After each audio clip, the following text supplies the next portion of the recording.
আপনার follower 20,000, view হয় 300, আর comments পরে 100 বা 120টা বা 150, তাহলে আপনার কি করণীয় আছে এখানে বলুন? তো আপনার ফলোয়ারই তো মনে করেন যে 20,000, তাহলে তো ভিউ হওয়ার কথা কমপক্ষে 60,000, আর কমেন্টস পড়ার কথা হলো কমপক্ষে 1,000। কেন ভাই, তা তো হচ্ছে না।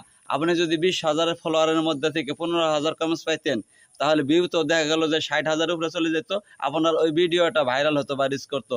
তা এটা কনফার্ম মনে করেন, তা হচ্ছে না কেন? 200-300 ভিউ হচ্ছে, 100-150 কমেন্টস পড়ছে, তাহলে আপনাকে বুঝতে হবে আপনার ওই ফলোয়ারগুলো অ্যাক্টিভ নয়। ওইগুলো ফলো দিয়ে আপনাকে আর মনে রাখতেছে না, আর মনে রাখলেও হয়তো আপনার মধ্যে কোনো দুর্বলতা আছে। এখন আপনার দুর্বলতা কি? সেটা হলো আপনার কন্টেন্ট ঠিক নেই। আপনার ভিডিও দেখে তারা কিছু শিখতে পারে না, বুঝতে পারে না, আপনাদের কাছে কোনো মজা পাচ্ছে না। মানে এক কথা হলো আপনার মাধ্যমে তাদের কোনো উপকার হচ্ছে না।